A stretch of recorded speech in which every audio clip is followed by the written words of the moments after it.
بسم اللہ الرحمن الرحیم وبہ نستعین اما بعد فقد قال رسول اللہ صلی اللہ علیہ وسلم البس والداه تاجا یوم القیامہ ضوءه احسن من ضوء الشمس او کما قال علیہ الصلاة والسلام۔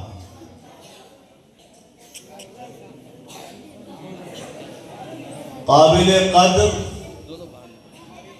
مہمانان گرامی، معزز علماء، عزیز طلباء، ہم اور آپ سب اس اعتبار سے بڑے خوش نصیب ہیں کہ اللہ نے ہم اور آپ کو قرآن کی نسبت پر جمع فرمایا ہے۔ یہ مدرسہ جامعۃ الہدیٰ جو کئی بزرگوں کی یاد میں قائم کیا گیا ہے اور ان کے روحانی فیض سے اور اللہ کی مدد سے یہ مدرسہ روز بروز ترقی کر رہا ہے۔ اس مدرسے میں اس سے پہلے بھی 2-3 مرتبہ غالباً 2 یا 3 میری حاضری ہوئی ہے۔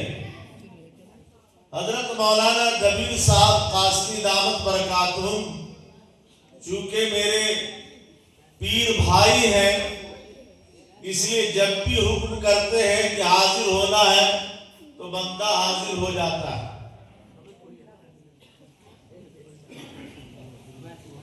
یہ مدرسہ جب ہم شروع میں آئے تھے تو معمولی 2-3 کمرے پر مشتمل عمارت تھی جو پھوس کی تھی۔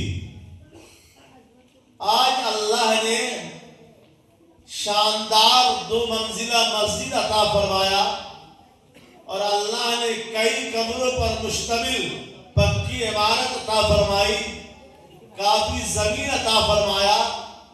یہ سب حضرت مولانا دبیر صاحب کے اخلاص، ایمانداری اور امت کے تئیں درد و محبت کی بنیاد پر اللہ نے ان سے یہ کام لیا اور یہ فضل خداوندی جاری اور ساری ہے۔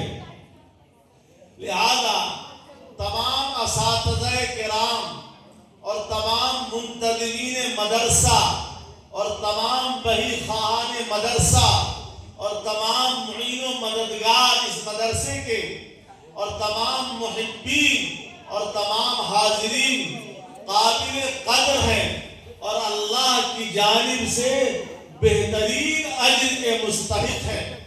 اللہ تعالیٰ اس طرح کے کاموں میں انہی کا حصہ لگاتے ہیں جس کو محبت کی نگاہوں سے دیکھتے ہیں۔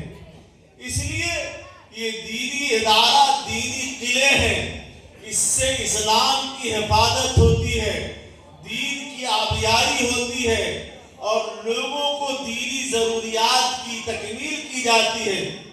اس لیے آپ سب حضرات قابل قدر ہیں اور اللہ کی جانب سے اجر کے مستحق ہیں۔ اللہ سے ہم دعا کرتے ہیں کہ جس طرح یہ ادارہ چند دنوں میں ترقی کر رہا ہے اور اللہ تعالیٰ اس کو ترقی عطا فرمائے اور جو اخلاص یہاں سے کام ہو رہا ہے اللہ اس کے اندر مزید برکت نصیب فرمائے۔ اس لیے کہ مدارس اسلامیہ میں جانا ہوتا ہے، سب مدرسے اپنے ہیں، سب میں دین کی تعلیم ہوتی ہے، سب میں لوگ قربانی دیتے ہیں، محنت کرتے ہیں، لگن سے کرتے ہیں، لیکن بہت سارے ادارے کی الگ الگ خصوصیت ہے۔ بہت سارے ایسے بھی ادارے ہیں جو 30 سال 40 سال سے چل رہے ہیں لیکن ان کے پاس وہ ترقی نہیں ہے، نہ ظاہری نہ باطنی نہ روحانی۔ لیکن اس ادارے کو یہ دیکھا جا رہا ہے کہ ظاہری بھی ترقی ہے اور باطنی بھی ترقی ہے، روحانی بھی ترقی ہے۔ ظاہری ترقی جو تو آپ دیکھ رہے ہیں عمارتوں کی شکل میں، اور باطنی ترقی یہ ہے کہ یہاں تعلیم و تربیت کے لحاظ سے بچوں کی جو تربیت کی جاتی ہے، بچوں کے جو پڑھنے پڑھانے کا انداز ہے، جو بچوں نے آپ کے سامنے پیغام پیش کیا، تقریریں پیش کی، نعت شریف پڑھا اور اپنے پروگرام کو پیش کر کے یہ بتایا کہ ہمارے اندر کچھ کرنے کا جذبہ ہے، اور ہمارے منتظم مدرسہ اور ہمارے اساتذہ کرام کس قدر محنت کرتے ہیں، جس محنت کا ثمرہ آپ کے سامنے ہے۔ اس لیے بچوں کا پروگرام تسلسل کے ساتھ جاری اور جاری رہا، اور آپ لوگوں نے سنا، اور روحانی یہ ہے کہ اللہ تعالیٰ نے جو ہے حضرت مولانا شمس الہدیٰ صاحب جو قطب الاقطاب ہیں، اپنے زمانے کے بڑے ولی ہیں، صاحب نسبت ہے نقشبندیہ سلسلے کے، ان کی نظر کرم ہے یہاں جو ابھی حیات سے ہے، اور ان کی توجہ خاص ہے، اور خود حضرت مولانا دبیر صاحب بھی ہمارے پیر و مرشد حضرت الحاج قطب الاقطاب سید ڈاکٹر علی احمد صاحب نقشبندی نور اللہ مرقدہ وبرد مضجعہ عرف ناظر بابو، جو اس علاقہ پریہار بالا سات اور پورے سیتامڑھی اور آئی میں ناظر بابو سے مشہور تھے، اور جو پرانے لوگ ہیں ان کو اچھی طرح جانتے ہیں، علماء بھی جانتے ہیں، اس لیے کہ حضرت جو ہے بہت زمانے تک پریہار میں اور آئی میں ناظر کی حیثیت سے رہے، بڑا بابو کی حیثیت سے رہے، اور بڑی ایمانداری کے ساتھ اور تقوی کے ساتھ رہے۔ اس عہدے پر رہتے ہوئے بھی حضرت سے ذرہ برابر بھی کوتاہی نہیں ہوئی، یہ مقام و مرتبہ تھا۔ تو حضرت سے بھی مولانا کبیر صاحب کو اجازت حاصل ہے، تو خود صاحب نسبت ہے، ساتھ میں حضرت علی احمد صاحب جو ان کے پیر ہوئے، میرے پیر ہوئے، ہمارے رفعت علی حسن صاحب جو مظفرپور سے تشریف لائے، ان کے پیر ہوئے، ہمارے داعیہ اسلام دنیا بھر میں دعوت و تبلیغ کے اعتبار سے مشہور اور مخلص اور داعیہ حق اللہ والے حضرت حاجی شمیم احمد انجینئر شمیم احمد صاحب دعوت برکاتم تشریف فرمائے، ان کو بھی اجازت حاصل ہے، آپ ہمارے حضرت پیر و مرشد سے اجازت یافتہ ہے۔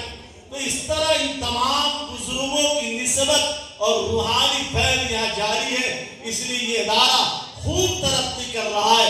ہم اللہ سے دعا کرتے ہیں کہ اللہ خوب اس کو ترقی عطا فرمائے۔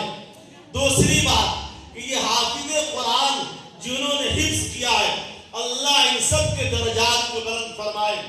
تفسیر کا موقع نہیں ہے، بس یہ بات عرض کر دے کہ یہ حافظ قرآن کا مقام اللہ کے نبی صلی اللہ علیہ وسلم نے ارشاد فرمایا کہ کل قیامت کے دن ان حافظوں کو ایسا تاج پہنایا جائے گا جس کی روشنی سورج کی روشنی سے زیادہ ہوگی۔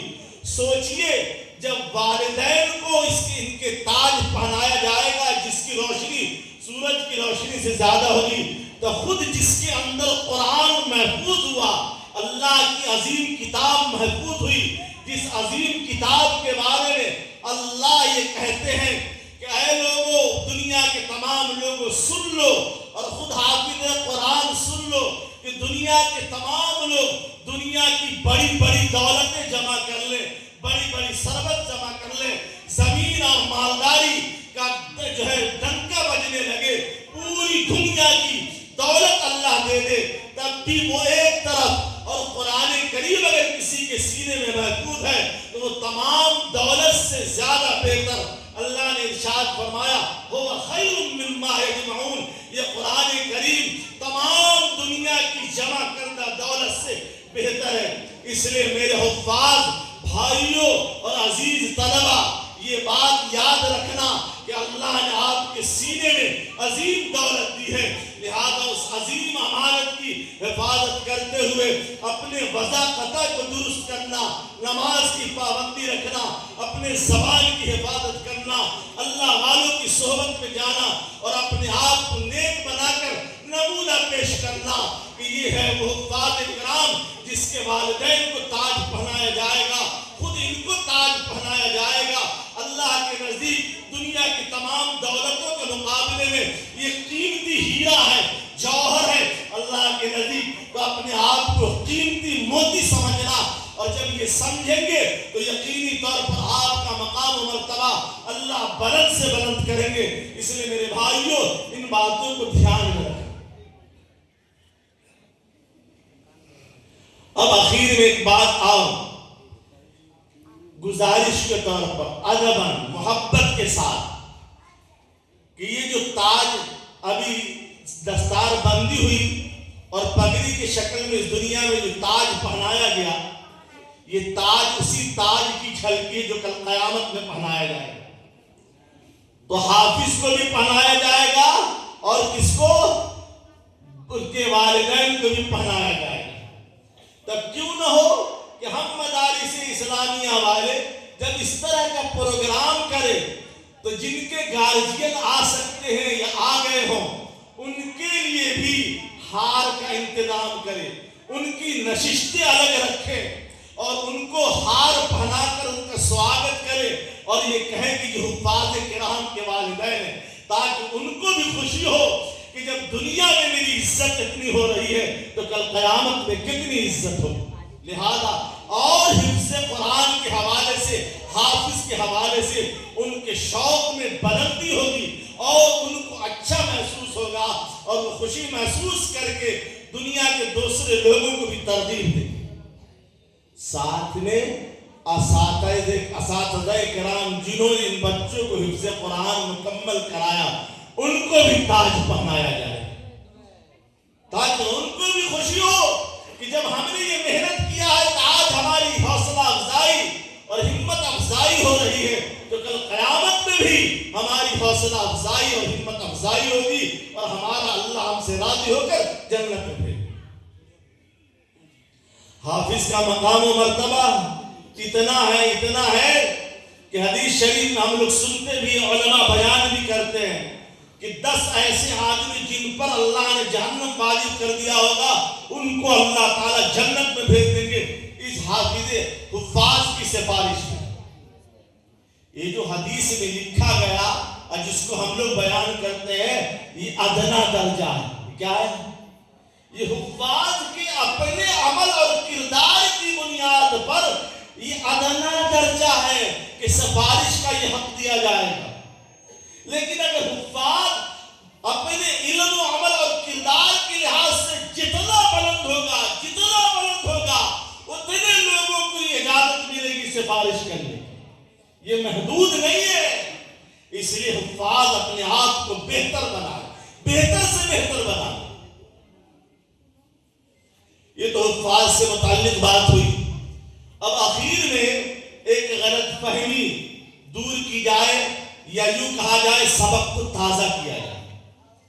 ہم سب جانتے ہیں کسی زمانے میں جب مسلمانوں کی حکومت تھی اور مسلمانوں کا دبدبا تھا تو اس دین کے خرچ کرنے پر مسلمان بڑی بڑی جاگیریں دے دیتے تھے اور ان کا نظم و ضبط کرتے تھے اور مسلمان خوشی سے لا کر دیتے تھے، لہذا لوگوں کے پاس جانا نہیں پڑتا اور اساتذہ کرام کی تنخواہیں ان کی جانب سے دی جاتی تھی، حکومت کی جانب سے مدارس کا نظم و ضبط کیا جاتا۔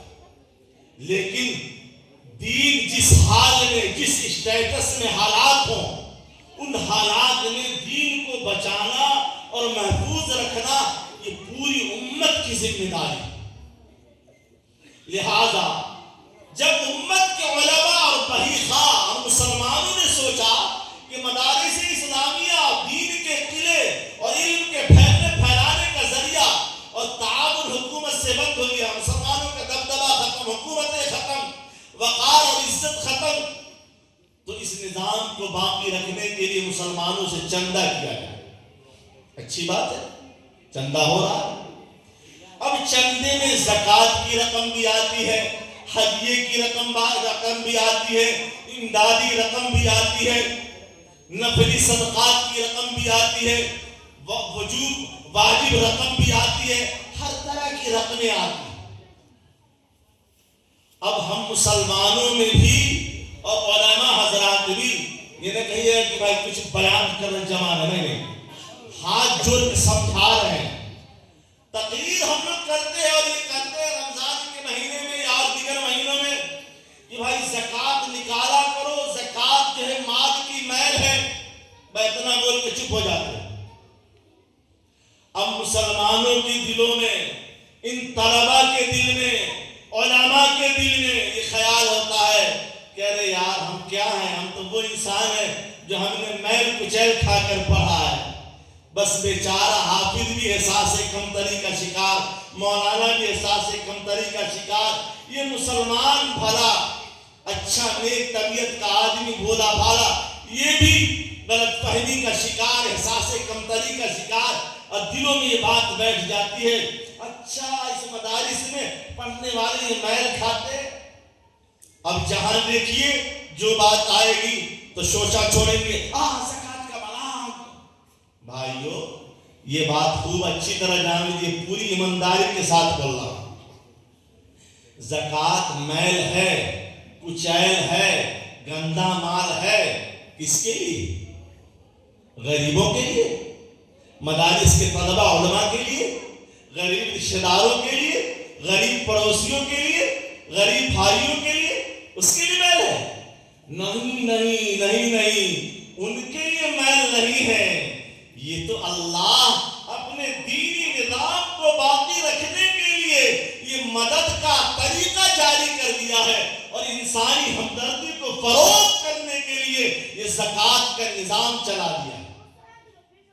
تو یہ زکوٰۃ غریبوں کے لیے، ضرورت مندوں کے لیے، محتاجوں کے لیے، بیواؤں کے لیے، یتیموں کے لیے، مدارس کے طلباء کے لیے، علماء کے لیے، غریب رشتہ داروں کے لیے میل کچل رہی ہے. تو ہے کیا یہ اللہ کی طرف سے مدد ہے، پاکیزہ مال ہے، حلال مال ہے، یہ اللہ کی طرف سے گفٹ ہے، تحفہ ہے، ہدیہ ہے، اللہ کی طرف سے مدد ہے.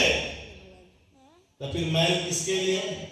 میل ان لوگوں کے لیے ہے، ان لوگوں کے لیے ہے کہ جس پر زکوٰۃ فرض ہوئی اور وہ خود اپنی زکوٰۃ کھا گئے، تو وہ کیا ہے؟ ان مالداروں کے لیے میل ہے. سمجھ گئے؟ یہ بیان کرنے کی ضرورت ہے، لوگوں کو سمجھانے کی ضرورت ہے. یہ ان لوگوں کے لیے میل ہے کہ انہوں نے میل کھا لیا اور اپنے مال کو گندا کر لیا، لیکن ضرورت مندوں کو جب دیا گیا تو اس کے لیے میل نہیں. کہ ہمارے مولانا عجیب مولانا ہے آپ، ایک کے مال مولوی کے لیے حلال، غریب کے لیے حلال، پاکیزہ، اور جو ہے مالدار کے لیے میل. ہاں سمجھ لیجیے اچھی طرح، نسبت کے بدلنے سے حکم بدل جاتا ہے، نسبت کے بدلنے سے حکم بدل جاتا ہے. اس کو ہم سمجھا رہے ہیں. ایک عورت ہے، سمجھانے کے لیے بول رہے ہیں، جس کا نام مریم ہو، کچھ بھی نام ہو. اب وہ عورت کی نسبت بیٹے سے ہوتی ہے، یعنی جب وہ ماں بنتی ہے تو بیٹے کے لیے حرام. اس عورت کی نسبت بھائی سے بنتی ہے، جب وہ بہن بنتی ہے تو بھائی کے لیے حرام. اس بچی کی نسبت اپنے چچا سے بنتی ہے تو چچا کی بھتیجی ہے، بھتیجی ہونے کے اعتبار سے حرام. لیکن وہی زینب اور مریم کی نسبت جب اپنے شوہر سے بنتی ہے تو شوہر کے لیے حلال ہے، اس سے اولاد وجود میں آتی ہے. جس اولاد کی ہم اولاد تمنا کرتے ہیں، بھیک مانگتے ہیں، چومتے ہیں. بات سمجھ میں آئی؟ ایک ہی عورت ہے، نسبت بدلی تو حکم بدل گیا کہ حلال ہے شوہر کے لیے، اور نسبت بدلی تو باپ کے لیے حرام، بیٹے کے لیے حرام، بھائی کے لیے حرام، چچا کے لیے حرام. سمجھ میں آئی بات؟ تو ایسے ہی جب مال کی نسبت بدلی غریبوں کے لیے تو حلال. کیوں؟ وہ ضرورت مند ہے. کیوں؟ آپ کہیے گا کیسے حلال؟ دلیل، اللہ تعالی ہم سے زیادہ نہ حلال جانتے ہیں، اللہ ہی حلال جانتے ہیں. اللہ حرام کھلانا کسی کو چاہیں گے بھائی؟ اللہ کسی کو حرام کھلائیں گے؟ تو اللہ نے حلال کیا ہے، لیکن مالدار جن پر زکوٰۃ فرض ہوئی وہ خود کھا گئے تو حرام کھائے. تو نسبت کے بدلنے سے حکم بدل گیا.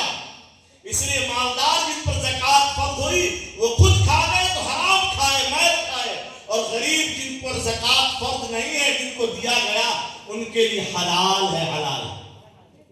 آپ کہے گا مولانا اور دلیل دیجیے، دلیل سنیے۔ اللہ کے نبی صلی اللہ علیہ وسلم کتنے پاک باز، قربان جائے اس کالی کملی والے صلی اللہ علیہ وسلم پر بے شمار درود و سلام نازل ہو اس کالی کملی والے صلی اللہ علیہ وسلم۔ کیا آپ نبی صلی اللہ علیہ وسلم نے صحابہ کو علم سکھایا، ضرورت مندوں کی ضرورت پوری کی؟ آپ کے بیت المال میں آپ کے پاس زکوٰۃ کا مال بھی آتا تھا، نذرانے کا مال بھی آتا تھا، ہدیے کا مال بھی آتا تھا، صدقہ خیرات کا مال بھی آتا تھا، اور کم و بیش 70 صحابہ کرام ہر وقت ہوتے تھے۔ کہاں؟ اسی مدینہ کے چبوترے پر جو لوگ حج کرنے گئے دیکھا ہوگا، جس کو صفہ کہا جاتا ہے، اور وہاں بیٹھنے والے طالب علم کو اصحاب صفہ کہا جاتا ہے، ان کو کھلایا کرتے تھے۔ تو پھر اگر یہ غلط مال ہوتا تو اللہ کے نبی کھلاتے؟ نہیں کھلاتے۔ بات سمجھ گئے بھائی؟ تو اس لیے آج سے نیت کر کے جائیے کہ ہم کبھی بھی زکوٰۃ دیتے ہوئے جس کو زکوٰۃ دے رہے حقیر نہیں سمجھیں گے، بلکہ ہم سمجھیں گے کہ اللہ کی بڑی نعمت اس تک پہنچا رہے ہیں، اس کو دے رہے ہیں، اور یہ سب کے لیے پاک ہے، حلال ہے۔ جب اتنا مسئلہ سمجھ میں آ گیا تو ایک اور بات سمجھ لیجیے کہ نسبت کے بدلنے سے حکم بدل جاتا، اس کی مثال حدیث سے۔ اللہ کے نبی صلی اللہ علیہ وسلم حضرت بریرہ کے یہاں تشریف لے گئے۔ حضرت بریرہ آزاد کردہ باندی تھی حضرت عائشہ رضی اللہ عنہ کی، اس لیے حضور کا نسبت اور تعلق جڑا ہوا تھا۔ تو اللہ کے نبی صلی اللہ علیہ وسلم تشریف لے گئے تو دیکھا کہ حضرت بریرہ ہانڈی میں گوشت پکا رہی ہے، تو حضور کے خدمت میں کھجور پیش کیا دسترخوان پر۔ تو حضرت بریرہ سے اللہ کے نبی نے فرمایا کہ تمہاری ہانڈی ابل رہی ہے، یعنی گوشت پک رہا ہے بریرہ، اور مجھے کھلا رہی ہو کھجور، مجھے بھی تو گوشت کھلاؤ۔ تو حضرت بریرہ رضی اللہ عنہ کو مسئلہ معلوم نہیں تھا، ان کو مسئلہ معلوم تھا یہ سید ہے حضور، اور سید کے لیے صدقہ ناجائز ہے۔ تو انہوں نے کہا اللہ کے نبی یہ تو صدقے کا گوشت ہے نا، تو ہم آپ کو کیسے دیں، ہم کو تو اتنا مسئلہ معلوم ہے۔ تو آگے اللہ کے نبی نے پوری شریعت بیان کر دیا ایک مثال میں۔ اگر یہ حدیث بخاری شریف میں نہ ہوتی تو آج دین کا کام کرنا علماء طلبہ کے لیے اور امت کے افراد کے لیے مشکل سے مشکل ہو جاتا۔ کیا حضور نے فرمایا لکی صدقۃ ولنا ہدیۃ، تیرے لیے صدقہ ہے اور جب تو مجھ کو کھلائے گی تو میرے لیے ہدیہ ہے۔ اب یہاں ایک ہی گوشت ہے، جب بریرہ سے اس کی نسبت ہے تو اس کے لیے صدقہ، اور جب حضرت اللہ کے نبی صلی اللہ علیہ وسلم سے اس کی نسبت جڑی تو وہ ہدیہ ہو گئے، پاکیزہ ہو گئے۔ حضرت بریرہ کے لیے صدقہ ہونے کے باوجود پاکیزہ اس لیے کہ وہ مستحق ہے، اور اللہ کے نبی صلی اللہ علیہ وسلم کے لیے جائز اور حلال گوشت ہو گیا اس لیے کہ آپ کے لیے ہدیہ جائز ہے۔ سمجھنا ہے؟ نسبت بدلی، حکم بدلا۔ اب آگے بتلا دے یہ بات کہ ہم لوگ فخر سے بولتے ہیں، بہت سارے مدارس والے بھی بولنے لگے ہیں، بہت سارے ہم اپنے یہاں بچوں کو پڑھاتے ہیں، زکوٰۃ خیرات نہیں کھلاتے ہیں، بالکل امدادی رقم کھلاتے ہیں، بچوں کی گارجین سے فیس لیتے ہیں۔ ارے بھائی آپ بچوں کی گارجین سے فیس لیجئے، شوق سے لیجئے، جو مالدار ہیں ان کو متوجہ کیجئے کہ بھائی آپ مالدار ہیں، آپ فیس دیجئے تاکہ ہمارے نظام کو چلانے میں بہترائی ہو اور دیگر بچوں کی بھی کفالت ہو۔ لیکن بچوں کے لیے زکوٰۃ کی رقم کھلانا اور بچوں کے لیے یہ کرنا، یا مہمان آ رہے ہیں تو ان کے لیے سب کے لیے جائز ہے۔ کیوں جائز ہے؟ بچے مدارس میں جو پڑھنے والے ہیں اس کے ذمہ دار محتمم ہوتے ہیں، اور محتمم وکیل ہے، اور وکیل کو یہ اختیار ہوتا ہے بقائے مدرسے کی بچی کی ضرورت جو بھی ہے، کتاب کی ضرورت، کاپی کی ضرورت، قلم کی ضرورت، رہائش کی ضرورت، بجلی کی ضرورت، کھانا کھلانے کی ضرورت، علاج کی ضرورت، بچوں کے مدارس سے متعلق مہمان آوے اس کی ضرورت، یہ سب بچوں سے جڑی ہوئی ہے۔ لہذا جو مہمان مالدار سیٹھ آتے ہیں اس کے لیے بھی